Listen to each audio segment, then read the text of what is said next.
So, what's up mga lods? Mag-set up na po daog bagong deep-well. Yes. Sira yung deep-well natin, yung pinakabit natin dati.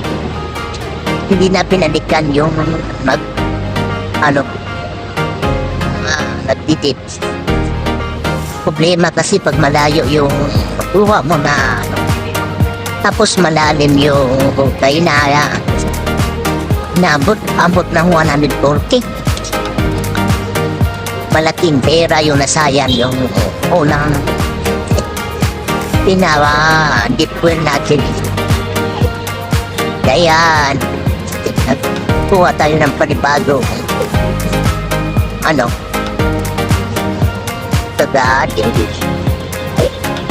problema kasi doon sa ating contact ayaw na nilang balikan. Marami ng mga rason, marami rin na sayang na pera. Tapos 140 feet no, kaya nila isamantalang ito umabot lang ng 70. Bakit kaya? Doon ako nagtataka mga kaluts kasi bakit umabot ng 140 samantalang ito dito is 70 lang may nakukuha na tubig. Bakit kaya? Tanong ko yun sa mga expert dyan. Bakit kaya nagkaganon yung hukay nila is 140? Dito itong mga bagong nakahukay ito is 70, may tubig na.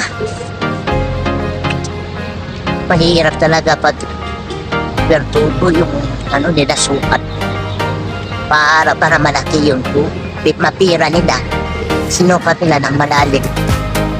Hindi naman ako pero lang sa iba. Nagtataka lang talaga bakit gaganon. So, wala tayong magawa napaano na naman natin yan. Nagamit na ilan ang buwan. Sira na agad. Nababar down doon sa lalim. Tapos, yung tubig may taya na. Pangit yung tubig na nahukay nila sa 140. Sabi ng mga ibang mga naghuhukay, ganito na bitwin. Sabi nila na over daw yun sa paghukay nila. Dito yung maumabot lang ng 70 feet. May tubig na. Kaya panibagong gastos naman mga lods.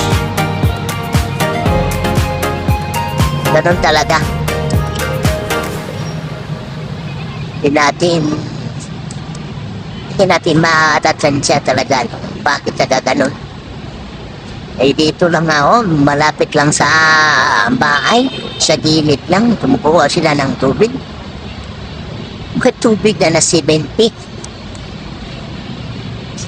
Bakit siguro yung nasukat nila dun, nahukayan nila, parang walang susuk water. Kaya ito na mga lods. Bugno kayong tubig ba? May tubig na, 70 lang. May tubig na, 70. Sukaran. May tubig na. Tapas ko yung adas tubig ko. Wala pa yung tangke. Pinatry pa lang ko. Sinusukat pa nila. Malakas ba yung niya? Di ba mauubos yung level sa baba? Pero sa Mampala, sa Mampala, sa awa ng Diyos, may tubig na talaga na. Gastos na naman ito mga lods. Maabot na naman ang 30. 20 plus 20 T.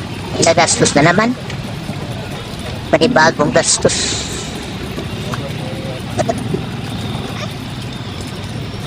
Kaya maganda pa yung tubig na naukay nila. Malinis at mainom. Partida pa ito mga lods. Irinig niyo pa. Ay, Pero may tubig pa sa ilalim. Sobrang mainit yung panahon, pero ay, may ano na tubig. May mga iba din kasi yung nahukay, yung iba din punteriya yung tubig sa ilalim. Kaya hindi na masyado nila na-tansya siguro. Malaki din yung gastos ko dun, mga may 50. Sa alin na malaki yung libo dun ah. Pero ito ng libo nito is 15.